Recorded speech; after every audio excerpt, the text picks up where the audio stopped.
Hi, welcome to my YouTube channel. ഇന്ന് എൻ്റെ കൂടെ ഉള്ളത് മാളു ചേച്ചിയാണ്. മാളു ചേച്ചിക്ക് എന്തൊക്കെയോ ഡൗട്ട്സ് ഉണ്ട്. അപ്പം ആ ഡൗട്ട്സ് ആണ് നമ്മൾ ഇന്ന് ഈ വീഡിയോയിലൂടെ ക്ലിയർ ചെയ്യാനായിട്ട് പോകുന്നത്. എനിക്കുള്ള ഡൗട്ട് എന്ന് വെച്ച് കഴിഞ്ഞാല് ഞാനൊക്കെ വന്നിട്ട് ഇപ്പം 3 വർഷം ആവുന്നതേ ഉള്ളൂ. അപ്പം ഒരുപാട് പേര് ഇപ്പം നമ്മൾ വീഡിയോ ചെയ്യുമ്പോഴും ചോദിക്കാറുണ്ട് ഈ ഓപ്പർച്യൂണിറ്റി കാർട്ട് എന്താണ്, ചാൻസ് കാർട്ട് എന്താണ്. അപ്പൊ എനിക്ക് സത്യം പറഞ്ഞാൽ അത് എങ്ങനെയാണ് എക്സ്പ്ലെയിൻ ചെയ്യേണ്ടതെന്ന് അറിയത്തില്ല. അപ്പൊ അതാണ് ഞാനിപ്പം മുത്തിനോട് ചോദിക്കാൻ ഉദ്ദേശിക്കുന്നത്. എന്താണ് ഈ ചാൻസ് കാർട്ട് അല്ലെങ്കിൽ ഓപ്പർച്യൂണിറ്റി കാർഡ് എന്ന് പറഞ്ഞാൽ എന്താണ്? ഓക്കെ, അപ്പം അതായത് ഓപ്പർച്യൂണിറ്റി കാർഡ് എന്ന് പറഞ്ഞു കഴിഞ്ഞാൽ നമുക്ക് നാട്ടിൽ നിന്ന്, അതായത് ഒരു യൂറോപ്യൻ സിറ്റിസൺ അല്ലാത്ത ഒരാൾക്ക് ജർമ്മനി, ഒരു എക്സാമ്പിൾ പറഞ്ഞാൽ ജർമ്മനിയിലേക്ക് കയറി വരാനുള്ള ഒരു ഈസിയസ്റ്റ് വേ ആണ് ഓപ്പർച്യൂണിറ്റി കാർഡ് എന്ന് പറയുന്നത്. ഓക്കെ, നമ്മുടെ ഈ മറ്റ് എഡ്യൂക്കേഷനിൽ ഇതൊന്നും പോലെ അല്ലാതെ ഒരു സെപ്പറേറ്റ് ആയിട്ടുള്ള ഒരു വിസ പോലെ ഒരു. അതെ, നമുക്ക് ഈ വിസിറ്റിംഗ് വിസ അല്ലാന്നുണ്ടെങ്കിൽ ജോബ് സീക്കർ വിസ ഇങ്ങനെയൊക്കെയുള്ള ഒരുപാട് കാറ്റഗറിയിൽ വരുന്ന വിസകളുണ്ട്. അതിൽ കൂടാതെ വരുന്ന ഒരു വിസയാണ് ഓപ്പർച്യൂണിറ്റി കാർഡ് എന്ന് പറയുന്നത്. അത് നമുക്ക് അപ്ലൈ ചെയ്യുന്നതിന് ഒരുപാട് മാനദണ്ഡങ്ങളൊക്കെ ഉണ്ട്. ഇതൊക്കെ നോക്കിയിട്ട് വേണം നമ്മൾ ഈ കാർഡിന് വേണ്ടിയിട്ട് അപ്ലൈ ചെയ്യാൻ വേണ്ടിയിട്ട്. ഓക്കെ, അപ്പൊ നമുക്ക് ഈ കാർഡിന് വേണ്ടിയിട്ട് എങ്ങനെ അപേക്ഷിക്കാൻ പറ്റും? എങ്ങനെയായിരിക്കും നമ്മൾ അപ്ലൈ ചെയ്യേണ്ടത്? ഇത് നമ്മൾ അപ്ലൈ ചെയ്യുന്നത് സാധാരണ നമ്മളൊരു വിസയ്ക്ക് അപ്ലൈ ചെയ്യുന്നത് പോലെ നമ്മുടെ ജർമ്മൻ എംബസിയിൽ, അതായത് നമ്മുടെ നാട്ടിലുള്ള ജർമ്മൻ എംബസിയിൽ പോയിട്ടാണ് നമ്മൾ ഇതിന് അപ്ലൈ ചെയ്യേണ്ടത്. അപ്ലൈ ചെയ്യുന്നതിന് മുന്നേ നമുക്ക് ഇതിന്റെ കാറ്റഗറൈസേഷൻ ഉണ്ട്. അതായത് ഇതൊരു മാർക്ക് ബേസിൽ അല്ലെങ്കിൽ പോയിന്റ് ബേസിലാണ് ഇതിന് നമുക്ക് കൂടുതൽ പ്രയോറിറ്റി ഉണ്ടോ ഇല്ലയോ എന്നുള്ളത് നമുക്ക് മനസ്സിലാക്കാൻ പറ്റുന്നത്. അപ്പൊ ഇതിന്റെ വിദ്യാഭ്യാസ യോഗ്യത എങ്ങനെയാണ്? ഇപ്പം നമ്മളിപ്പം 10 കഴിഞ്ഞവർക്കോ +2 കഴിഞ്ഞവർക്കോ അങ്ങനെ ഡയറക്റ്റ് വരാൻ പറ്റുമോ, അതോ എങ്ങനെയാണ്? ഓക്കെ, നമ്മുടെ വിദ്യാഭ്യാസ യോഗ്യത അല്ലാന്നുണ്ടെങ്കിൽ നമ്മുടെ എഡ്യൂക്കേഷൻ എന്ന് പറയുന്നത് മിനിമം നമുക്കൊരു ബാച്ചിലേഴ്സ് എങ്കിലും നമ്മുടെ കയ്യിൽ ഉണ്ടായിരുന്നിരിക്കണം. നാട്ടില് നമുക്ക് ബാച്ചിലേഴ്സ് ഉണ്ട് എന്നുണ്ടെങ്കിൽ നമുക്ക് ഇതിന് അപ്ലൈ ചെയ്യാനായിട്ട് സാധിക്കും. അപ്പൊ അതൊരു പോയിന്റ് മാത്രമാണ്. അതായത് ബാച്ചിലേഴ്സ് ഉണ്ട് എന്നുള്ളത് ഒരു പോയിന്റ് ആണ്. ഇനി അതുപോലെ തന്നെ പിന്നെ ഈ ഇപ്പം നമ്മളിപ്പോ ഓപ്പർച്യൂണിറ്റി കാർട്ട് ഇത് പുതുതായിട്ട് വന്ന ഇതാണല്ലോ. അപ്പൊ നമുക്ക് ലാംഗ്വേജ് ഏത് ലെവല് വേണം? ഇംഗ്ലീഷ് മതിയോ അതോ ജർമ്മൻ മസ്റ്റ് ആണോ?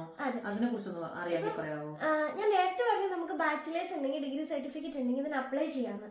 അപ്പൊ ചേച്ചിയുടെ കയ്യിൽ ഡിഗ്രി സർട്ടിഫിക്കറ്റ് ഉണ്ട്, ചേച്ചി ഇതിന് അപ്ലൈ ചെയ്യാനായിട്ട് പോവാണ്. എന്റെ കയ്യിൽ ഡിഗ്രി സർട്ടിഫിക്കറ്റും ഉണ്ട്, പ്ലസ് A1 അല്ലെങ്കിൽ A2 ലാംഗ്വേജ് സർട്ടിഫിക്കറ്റും ഉണ്ട്. അപ്പൊ പ്രയോറിറ്റി എന്ന് പറയുന്നത് അല്ലെങ്കിൽ പോയിന്റ് കൂടുക എനിക്കായിരിക്കും. കാരണം എന്റെ കയ്യിൽ ലാംഗ്വേജ് സർട്ടിഫിക്കറ്റ് ഉണ്ട്. അതേസമയം ബാച്ചിലേഴ്സ് കഴിഞ്ഞ ഒരാള് ഒരു 4 വർഷത്തെ എക്സ്പീരിയൻസ് ഉണ്ട്. അപ്പൊ നമുക്ക് ചേച്ചിന്റെ കാര്യം തന്നെ പറയാം. ചേച്ചിക്ക് ബാച്ചിലേഴ്സ് കഴിഞ്ഞു, 4 വർഷത്തെ വർക്ക് എക്സ്പീരിയൻസ് ഉണ്ട്. എനിക്ക് ബാച്ചിലേഴ്സ് മാത്രമേ കഴിഞ്ഞിട്ടുള്ളൂ, എക്സ്പീരിയൻസ് ഇല്ല. അപ്പൊ എന്നെക്കാട്ടിലും കൂടുതൽ പ്രയോറിറ്റി എന്ന് പറയുന്നത് ചേച്ചിക്കായിരിക്കും ഈ ചാൻസ് കാർഡ് കിട്ടാൻ വേണ്ടിട്ട്. അപ്പൊ നമുക്കിത് വർക്ക് വിസ അല്ലാതെ വരുന്ന ഒരു വിസയാണ് അല്ലേ? അതെ, അതായത് ഒന്നെങ്കിൽ നമുക്ക് ഇവിടെ വന്നിട്ട് ജോലി അന്വേഷിക്കാം. ഈ വിസയിൽ ജോലിക്ക് വേണ്ടി നോക്കുമ്പോൾ നമുക്ക് നാട്ടിലെ എക്സ്പീരിയൻസ് മസ്റ്റ് ആണോ? നാട്ടിലെ എക്സ്പീരിയൻസ് നമുക്ക് നിർബന്ധമില്ല, പക്ഷെ എക്സ്പീരിയൻസ് ഉണ്ടെന്നുണ്ടെങ്കിൽ അതനുസരിച്ച് നമ്മുടെ പോയിന്റ് കയറും. അതൊരു പ്ലസ് പോയിന്റ് ആണ്. അപ്പൊ ഈ പോയിന്റ് അനുസരിച്ചാണ് നമുക്ക് ഇങ്ങോട്ടേക്കുള്ള സാധ്യതകളും കൂടുന്നത്. അതേപോലെ വേറൊരു ഡൗട്ടാണ്, ഈ പ്രായമുണ്ടോ ഇതിനിപ്പം? കുട്ടികൾക്ക് ചെയ്യാൻ പറ്റുമോ? അപ്പം എങ്ങനെയാണ്? അതായത് ഏജ് ലിമിറ്റ് എന്ന് പറയുന്ന സാധനം നമുക്കിപ്പം ഒരു 35 വയസ്സിന് മേളിലുള്ളവർക്ക്, അല്ലാന്നുണ്ടെങ്കിൽ 35 to 40 വയസ്സ് വരെയൊക്കെ ഉള്ളവർക്ക് ഇതിന് അപ്ലൈ ചെയ്യാം. ഇനി ബിലോ 35 ആണോ എന്നുണ്ടെങ്കിൽ, അതായത് ബാച്ചിലേഴ്സ് ഒക്കെ കഴിഞ്ഞ് നമുക്ക് ഈ കാർഡിന് വേണ്ടിയിട്ട് നമുക്ക് അപ്ലൈ ചെയ്യാനായിട്ട് സാധിക്കും. അതായത് ഒരു 22-23 വയസ്സൊക്കെ മുതലുള്ള ആൾക്കാർക്ക് ഈ കാർഡിന് വേണ്ടിയിട്ട് അപ്ലൈ ചെയ്യാം. പക്ഷേ അതിന്റെ ഒരു ഇതെന്ന് പറയുന്നത് ഒരു 23 വയസ്സ് 22 വയസ്സൊക്കെ കഴിഞ്ഞ് നമ്മൾ ബാച്ചിലേഴ്സ് കഴിഞ്ഞ് കഴിഞ്ഞാൽ നമുക്ക് എക്സ്പീരിയൻസ് ഇല്ല. അതേസമയം 35 വയസ്സുള്ള ഒരാൾ ഇതിന് അപ്ലൈ ചെയ്യുവാണെങ്കിൽ ആ ആൾക്ക് അവിടെ മുതലുള്ള ഒരു എക്സ്പീരിയൻസ് ഉണ്ട്. ഒരു 4, 5, 6 വർഷത്തെ എക്സ്പീരിയൻസ് ആയിരിക്കും അവർക്ക് ഉണ്ടാവും. ചിലപ്പോൾ അതിലും കൂടുതൽ എക്സ്പീരിയൻസ് ഉണ്ടാവും. അപ്പം അവർക്കായിരിക്കും അതിന്റെ പ്രയോറിറ്റി കൂടുന്നത്. അതെ, ഇപ്പൊ 40 വയസ്സുള്ള ഒരാൾ അപ്ലൈ ചെയ്യുന്നു, 35 വയസ്സുള്ള ഒരാൾ അപ്ലൈ ചെയ്യുന്നു. 40 വയസ്സുള്ള ആൾക്ക് B2 സർട്ടിഫിക്കറ്റ് ഉണ്ട്, ഒരു 6 വർഷത്തെ എക്സ്പീരിയൻസും ഉണ്ട്. അപ്പൊ പ്രയോറിറ്റി കൂടുന്നത് 40 വയസ്സുള്ള ആൾക്കായിരിക്കും.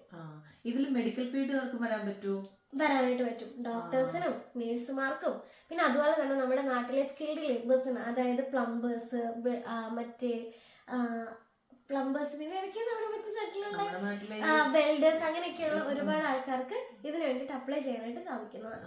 ഓക്കെ.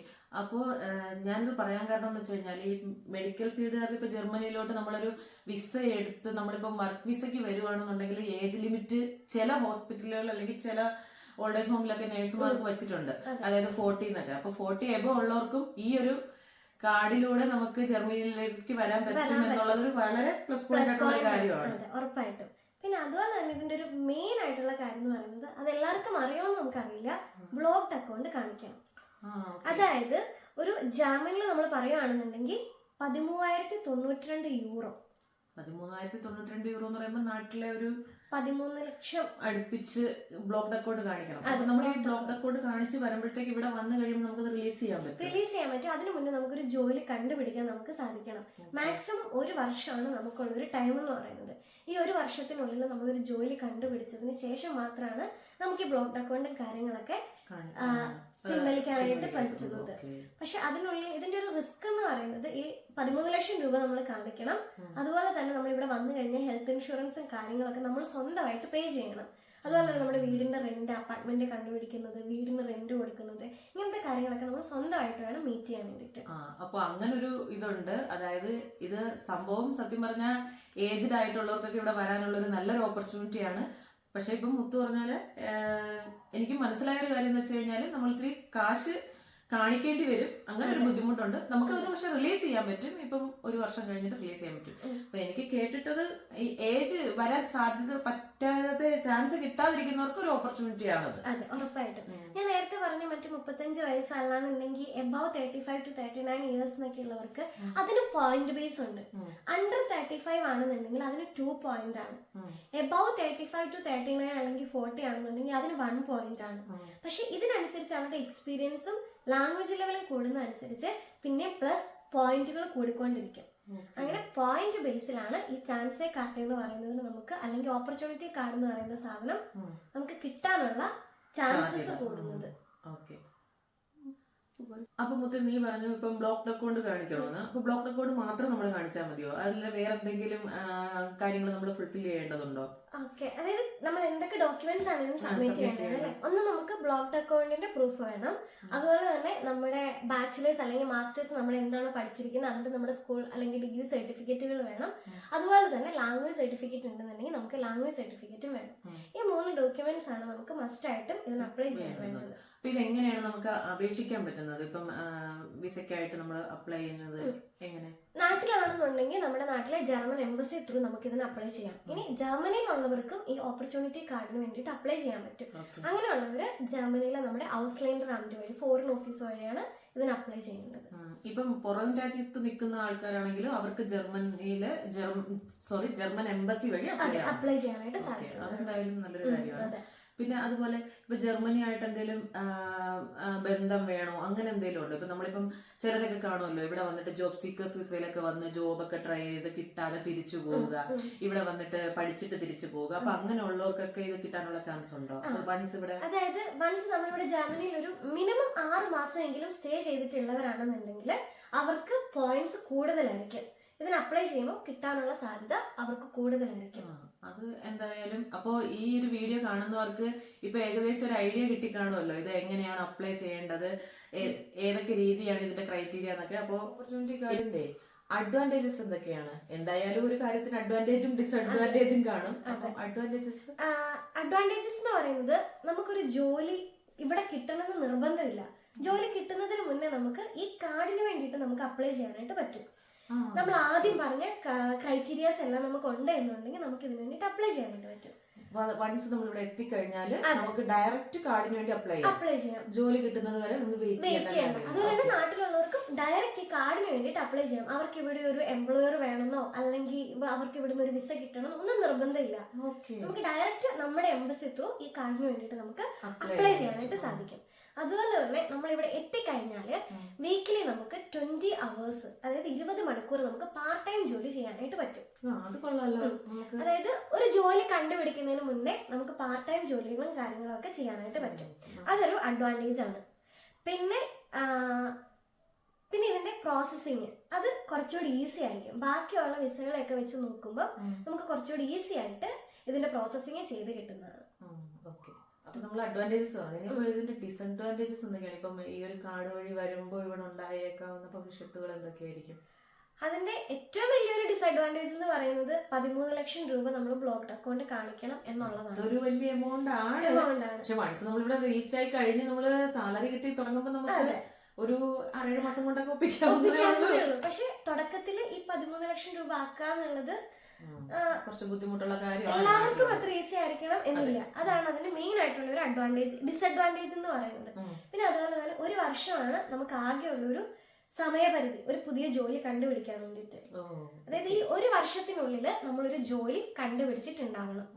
പിന്നെ അതുപോലെ തന്നെ ഒരു ജോലി കിട്ടും എന്നൊരു ഉറപ്പ് നമുക്ക് പറയാൻ പറ്റത്തില്ല.